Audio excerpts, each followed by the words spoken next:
we decided to go live again.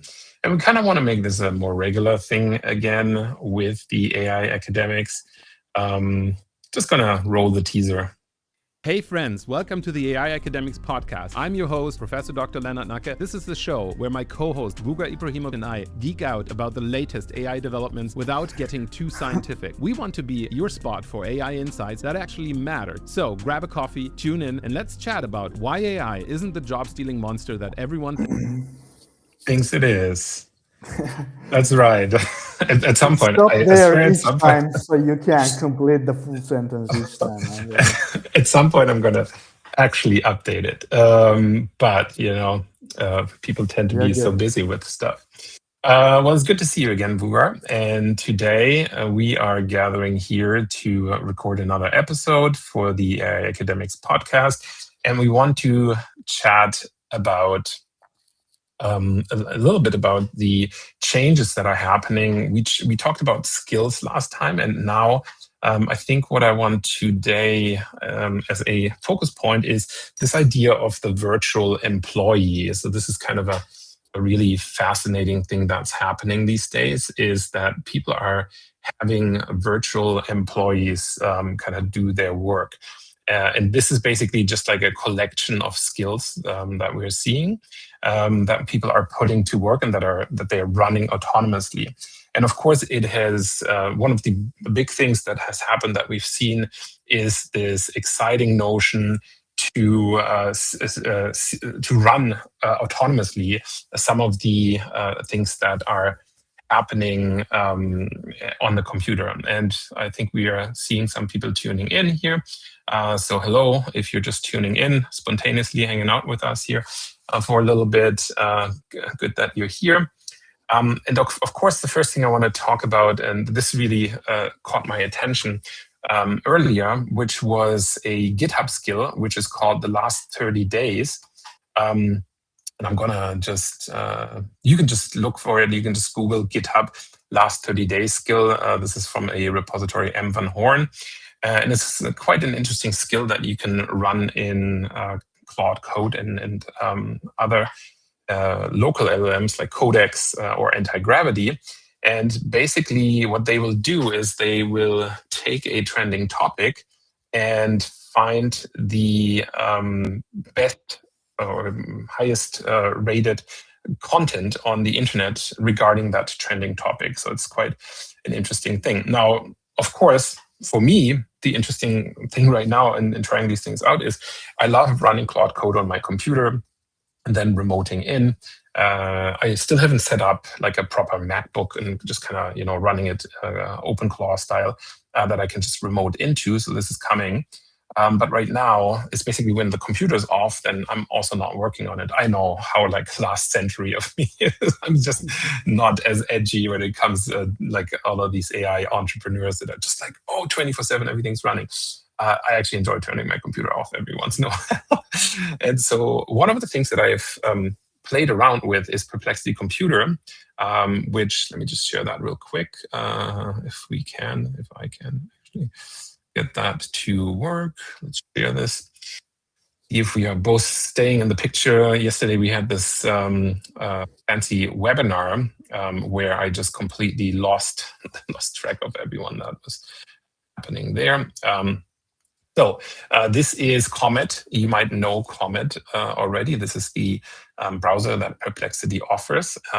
Really nice thing to be able to open this assistant on the side and then being able to just ask about whatever website you're on and running sort of queries through Perplexity.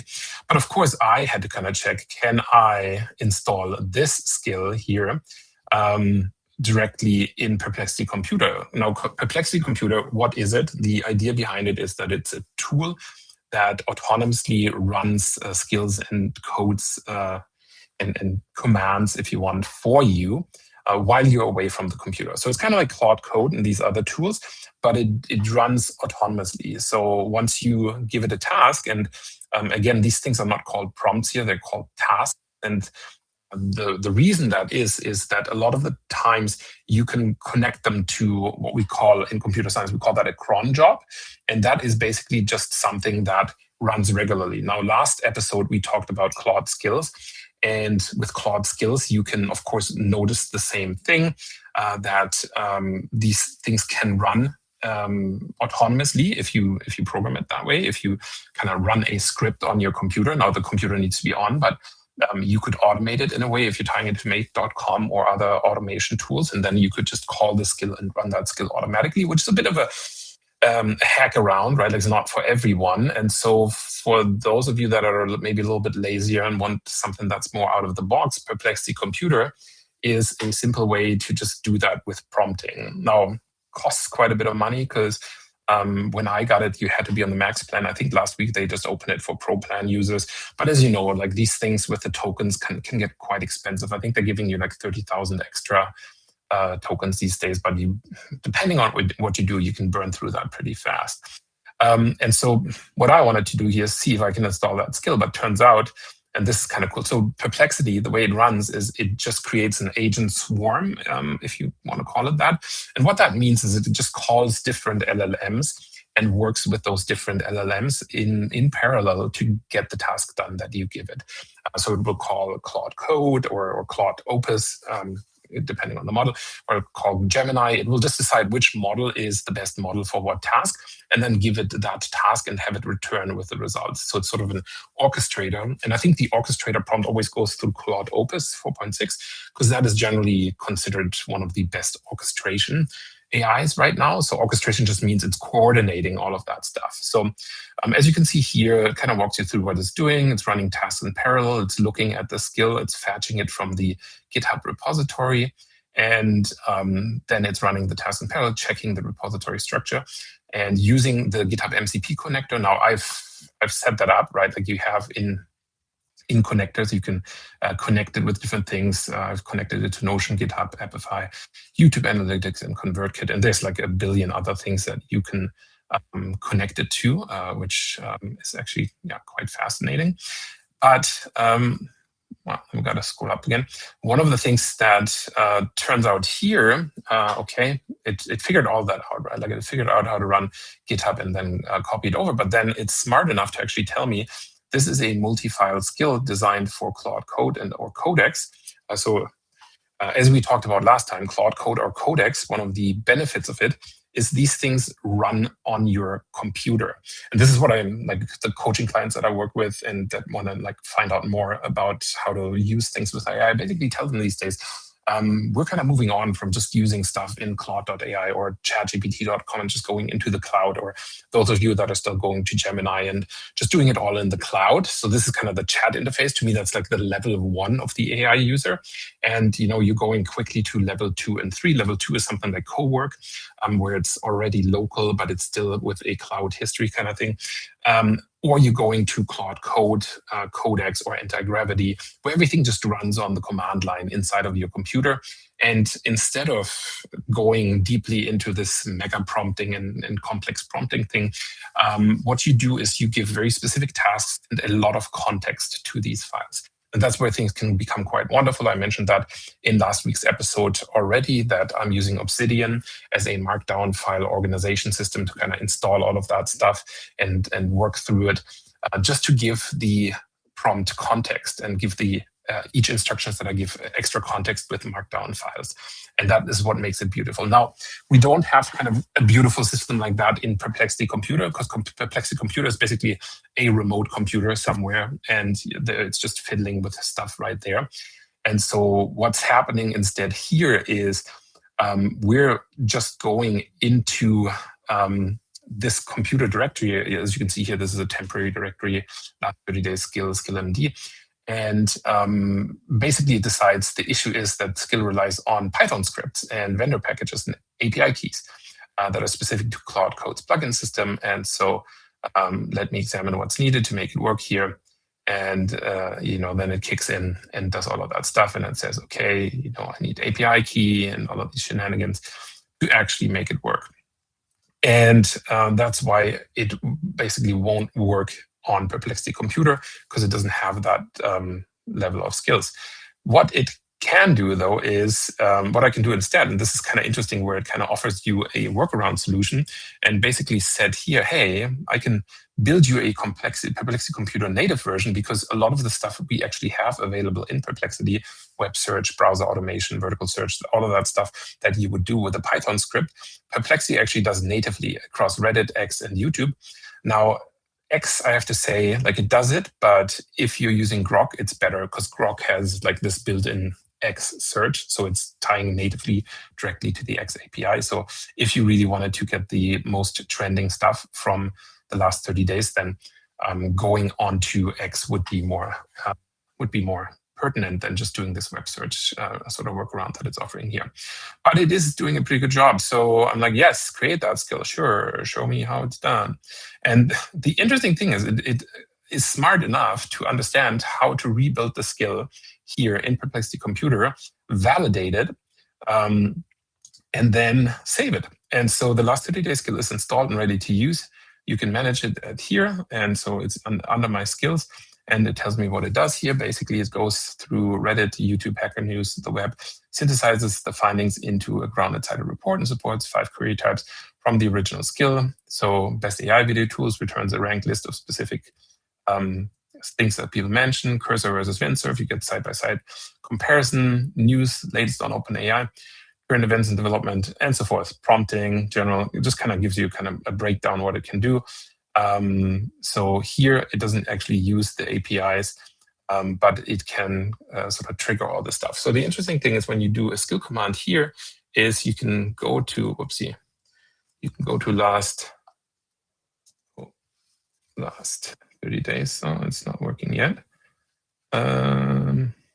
Skills, last 30 days. So it's actually not in here, which is quite interesting.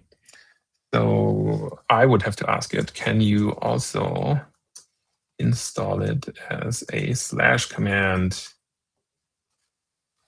And then we'll go off and actually add it as a / command so that I can just run it like that. Here. Yeah. So this is how you can basically install it. So what does last 30 days skill do? Yeah. So as you can see here now, it's editing all that stuff. It's doing a lot of problem solving here. But basically, yeah, what it does is it looks at, and maybe Vugar, you have an idea of how we can test this. In terms of the stuff that we talk about, it would be, okay, so it says it's already, we would be talking about what's interesting about AI tools. And so this right now is not happening. So last 30 days. And then, okay, so I can't actually do that right now. But inside of this chat, it should actually be ready. So I actually wonder if it's hallucinated or if it actually kind of set it up. So basically, what are the most recent AI tools in the last 30 days? And then what it should be able to do is it should be able to call the skill right now because it's downloaded it. And as you can see, it is loading the skill now. And then it's doing the research. So here is basically what's happening. It's parsing stuff. So new AI tools. We haven't specified a specific target tool. We want the news here. Whoops, it keeps moving. And then we want the time window. And the time window is basically given by the skill. So the skill will always go through that time window. And now, as with most of these tasks, we just have to wait 5 minutes for it to come back and present a result to us. That's sort of the idea. It's just kind of a nice way, or it's actually not taken that long. It's just a nice way to keep on the pulse with things. And so let's say if you wanted to talk, for example, AI stuff is happening so fast. If you wanted to talk or find out about these things, you can find out pretty quickly.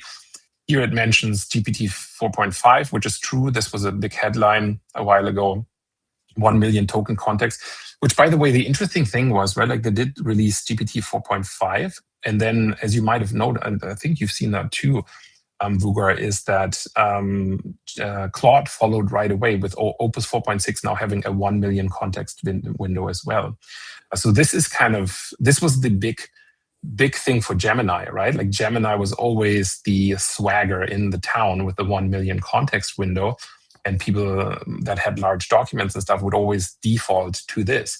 But now both Opus and GPT 4.5 have these giant context windows, which if you've worked with Claude Code at all, you'll have seen it doing this compacting all the time. And you actually lose a little bit of information when it does that compacting. So the 1 million context window goes a long way in terms of making these models more useful. So this was huge.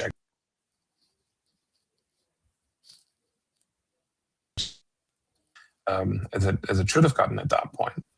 Parameter model, so this was huge.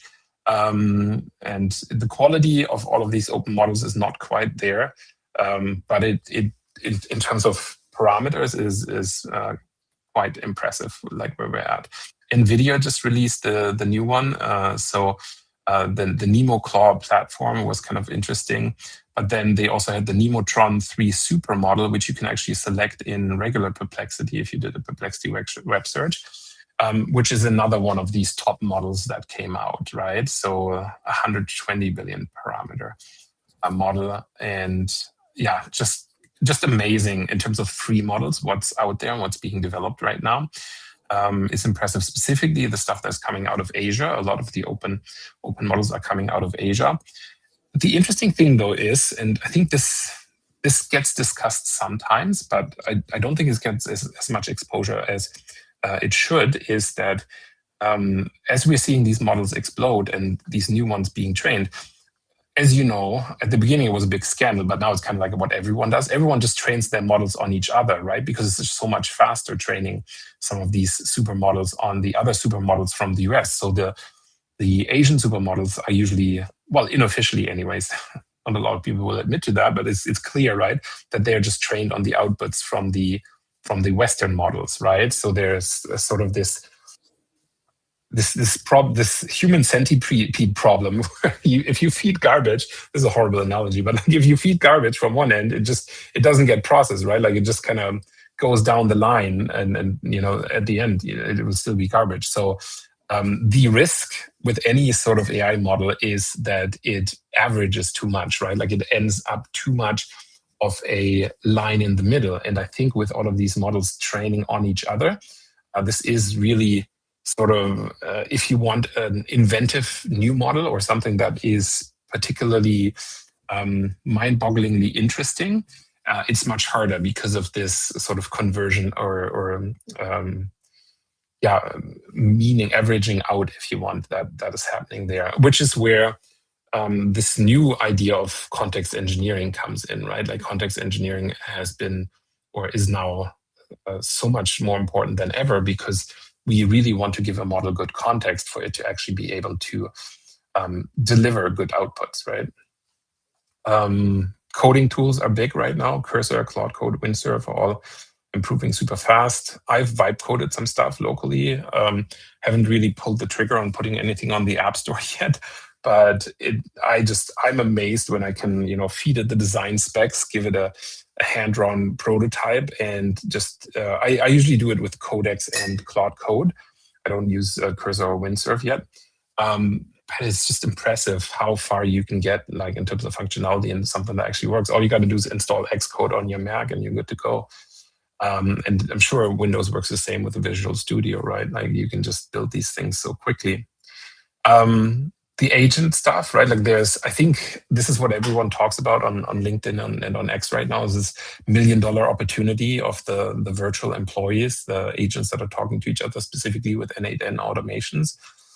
So this is a question I have for you as well, Vugar, is let's just go on here. Let me just hide this for a second.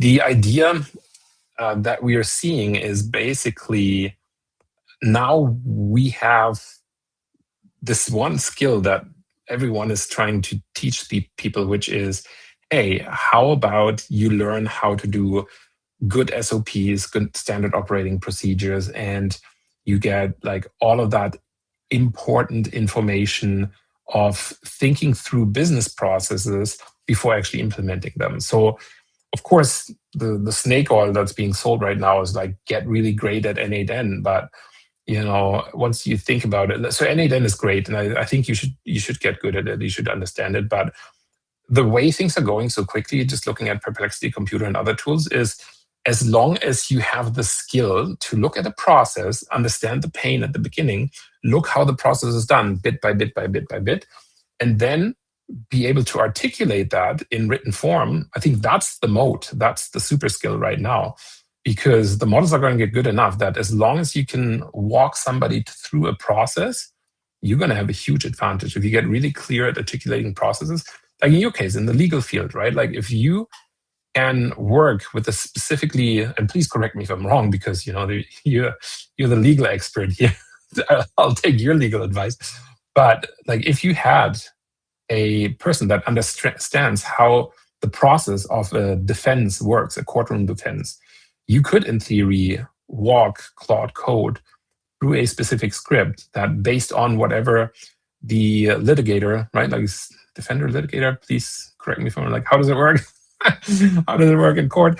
But if basically you've got two opposing parties, so if you are getting whatever the opposing party says, and then you're turning your argument, or you're building your argument in real time as you're hearing what they say, I think this is quite interesting. This could, in theory, be something that could be super useful for lawyers. Now, of course, there's still decision making in there, but what if you had sort of native intelligence that you people go to the courtroom prepped, have their understanding, but then they'd have this thing that kind of works like Granola or a Zoom real-time transcription or Otter AI, like all of these real-time transcription tools that we have, which, by the way, those are really what has changed stuff in the last half year, I think. Real-time transcription. So basically, for those that are not familiar with this, there's a bunch of tools out there right now that give you real-time transcription intelligence. And then you could run a prompt on that transcript that is happening right now and be able to work with that information. Which, what do you think, Vugar? Is that something that's too crazy for lawyer case? Not too crazy. That reminds me one of the episodes of the Sherlock Holmes. I don't know if you have watched. In one like of the them, new one with the kid? the good one. The good one one. like some Robert Downey Jr. Yes. Yeah. Cumberbatch thing. Mm-hmm. So Cumberbatch was in it. Yeah. So that's a different one. Yeah, that's the show. Cumberbatch is Sherlock Holmes. There, actually, it starts like one of the episodes. One man like has a glasses, which can read, which basically look at the person, and that glass finds every possible information on that person, and so you can basically. But in the end, it reveals that it is not the glass; it's that human's brain. So he knows he just himself. So it was not about the glasses, but what you just said. So I imagined as I listened to you, like you have a glasses, you are in the courtroom, you are part of the defense. As your counterpart speaks, so you analyze basically on all files you have, all the research history you have, you all the precedents if you are in the United States in the common law system, or if you are Europe, you basically researched all the case law, you have all information at your hand, and also you trained your kind of local LLM, which is already installed in your glasses, which is operating at the same time with you in the courtroom. So first, the question, I am not sure if at the current setting it would be allowed to have that kind of like... It wouldn't. I think it's the same. I think law and research kind of both face the same issues. The speed gained is not worth the mistake, the trip up, any hallucination that could happen, right? Because that is something that it's just not worth the risk right now, right? But is it possible? I think yes, it is possible. Yeah. And that's why very big companies, like all big four consulting companies, investing massively into the AI, like training a model internally within the companies. So there are many goals over there. First of all, to eliminate entry-level positions like all the legal junior stuff that do the job in the legal. So since we're talking about the legal field, so there it is well possible. But one thing I think still not possible is that AI actually, in my experience, there is no model or there is no, for example, a project or anything similar that you can teach, you can train, and you can give every possible information to it, because it always lacks some background information. My holistic approach to any text I read, I don't know how to bring that approach to any AI model. Like with my whole legal knowledge running in the background, with my whole understanding of the facts, with my whole, like the big view of the whole settings. So if we manage to do that, I think we will end up, I think we are not very far away. We will definitely see that, where you just still, even today, if you just give it's like a train. I have done even like 2 years ago, like trained a case law kind of judge. Like I uploaded some already existing case law, the judgments, and gave it some prompts how to analyze.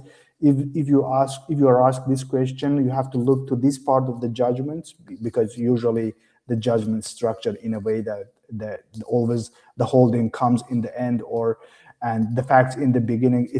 If you train this kind of thing, and if we manage to to train it with the holistic approach, I would say we will definitely have something which can you just open AI, you just speak up your case facts, and boom, that is, you have like a already predictable decision of the judge. I think companies are already doing that.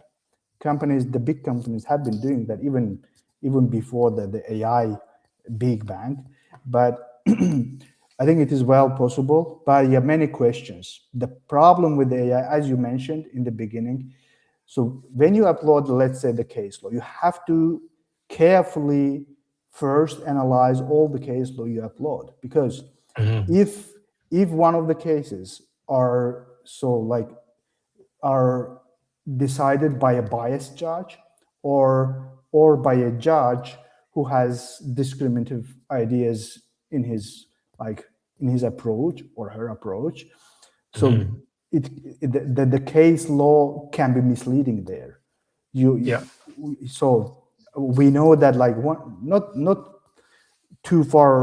too many years ago, like even 50 years ago, even in states, in all developed countries, so there were discrimination against many categories of people, and there are many judgments also impacted because of this. So if you upload these kind of cases, so you will definitely have problems over there too. Discriminative judgments. So this applies to all other fields too. But in law, this is very sensitive. I think this is a very delicate area to just blindly apply anything we have. But let's see. I think, but I predict in 10, 15 years, we'll have not going to take that long. Maybe even shorter, like a fully functional AI system, which is deciding on all case law based. So with this increasing amount of tokens you just mentioned, like 1 year ago, only Gemini having that, but now the context window, the context window. I mean, so if you can upload thousands of pages and it can analyze without skipping any word, this is massive. And when we have this, exactly, well, so that's where it gets interesting, right? Because you can also, I think one of the things that you said, and again, this is where this whole voice to text transcription comes in as such a power tool.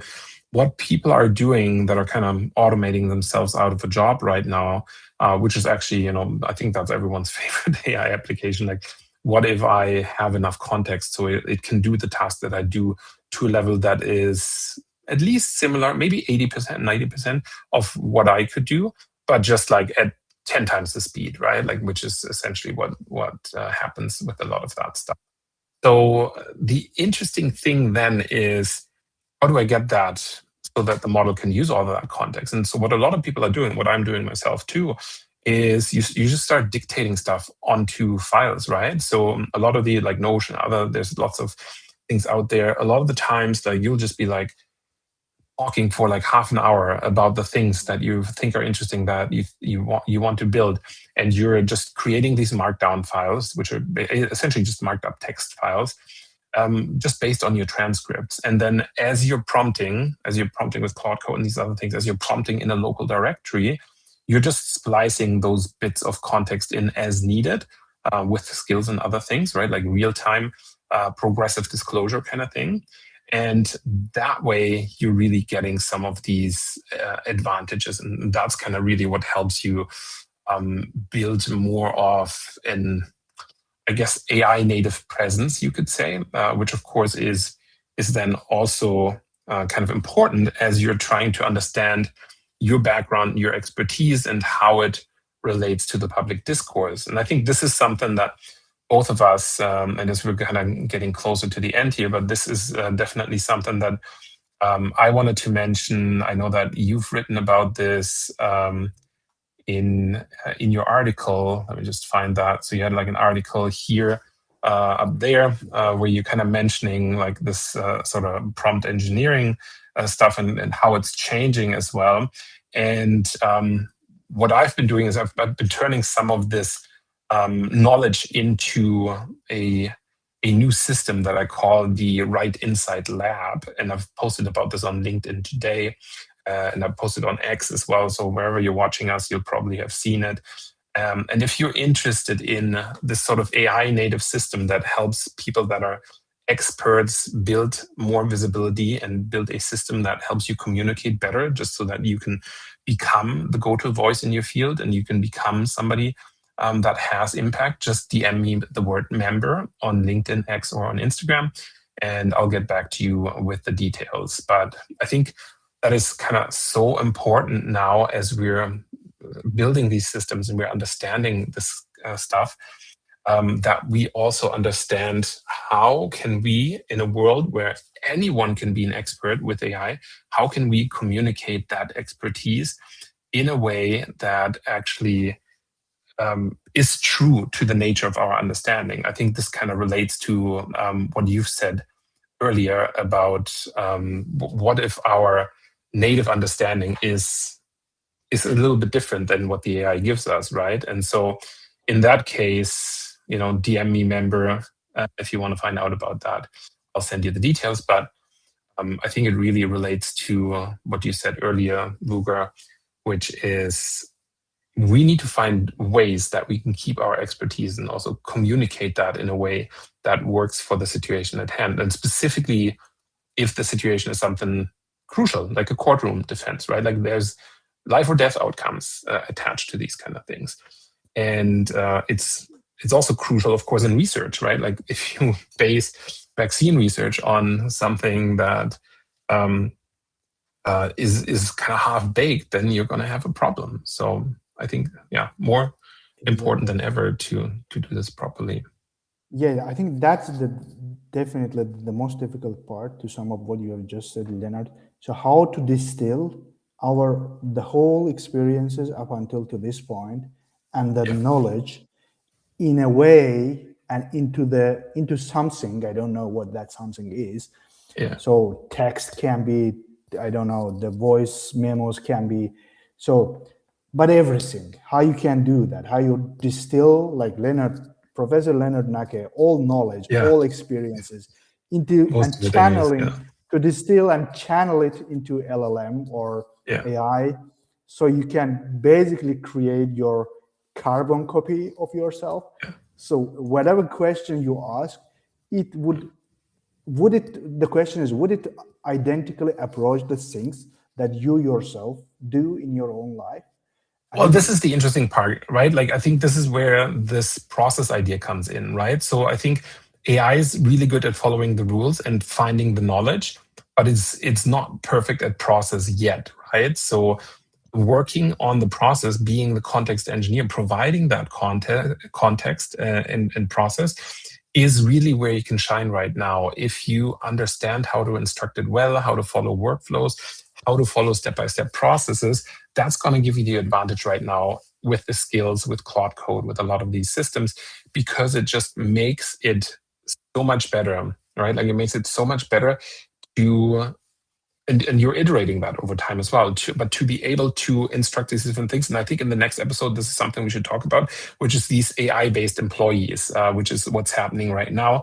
There are GitHub repos out there, kind of like the one that we showed at the start of this episode, that are basically giving you 100 different employees. And the employees are basically just skill files, right? So all of a sudden, you're now orchestrating like all of these skills talking to each other, and you're just kind of checking in and managing that. So, even a high school student can become a manager of an AI virtual company if they wanted to. They just kind of have to learn all of these skills pretty quickly and get up to speed on that, right? Exactly. Okay. Exactly. Next time, let's chat about that then. How this AI how you can by yourself can have like 100 employees at your disposal and do the amazing jobs. Exactly. The interesting thing, though, and this is something that I think is a bit weird because I've experimented with that, is the context switching tasks. I've written about that on Substack before, that context switching is really the heavy thing, because right now, the way that this works is I then have 10 terminal windows, with each of them with a Claude Code instance. And then one thing is running on that task, and then running to the next thing, telling it what to do, running to the next thing, telling it what to do. And that can actually stress you out as well. So a lot of people are not talking about that downside. So sure, you're super productive and you can become super efficient, but it can also really drain, your overall feelings as you're managing these AI employees. It's fascinating. Exactly. And I also know that you were doing something. You want to inform us what you have been doing like last couple of days and what's new coming up from your side over there? Yeah, so I'm building the Right Insight Lab. This is where you, if you DM me member, I'll send you all of the details. This is an offer that's currently only open to people that are already premium subscribers on my newsletter or existing coaching clients. Of course, you can always become one of those. It's very easy to get into that. Again, just DM me member and I will let you know exactly how that process works. And so for that close inner cohort for the next 3 months, I'm building this Right Insight Lab, which is aimed at experts, founders, people that are having trouble communicating their expertise. I'm going to fuse that with all of these wonderful AI tools that we have out there and teach you exactly in an AI native world how to quickly, efficiently communicate your expertise and finally have that impact that you have been looking for. This is based on my own experience as just another professor that, sure, I had impact in my field, but nobody publicly actually knew what I was doing, to now where I have almost 200,000 followers across social media that know exactly what I'm doing because I'm messaging and emailing them every day, and I'm posting updates about this kind of stuff. So this is an opportunity for anyone that's interested in how to turn your expertise into something that actually works for you. And I'm very excited to be building that over the next 3 months with that founding cohort. And it's going to open up live for everyone in the summer. And I'm sure we will revisit it over time, and I'll give updates as we are doing these episodes and how it's going. But yeah, so also, excited to be doing that. So also, I definitely recommend joining your weekly newsletter, which I am a big fan of. I follow weekly, some personal insights, professional insight. You can basically find everything about the artificial intelligence in Professor Nacke's email. So, yeah, my I'll friend, pop that up here. Yes. If people are interested, just scan that code and you'll be able to scan this code sign up over there, and then you will end up something. You will, even the free version of it, it is like a very big, very long. I know that some people have difficulties to read. It's a lot of deep dives, even with the free version, so it's definitely recommended. So, Lenart, I think we can wrap up today. Yeah, we'll keep it a bit shorter. We did this deep dive last week. We want to keep this a bit more manageable for everyone, but we'll be coming back. And I think we're going to keep this time slot every Tuesday. I'm going to start sending out reminders to, it's Wednesday. What day is it? What year is it? Where do you even live? Can you tell I'm on sabbatical? But yeah, every Wednesday at this time slot, 3 p.m. Eastern time. And what is that for you in Germany? I guess it's going to change next week because you're it will change. So we can spontaneously pop up on someone's screen. So it's but definitely at this time frame. This time on Wednesdays, come back. Yeah, exactly. Okay, cool. See you next time.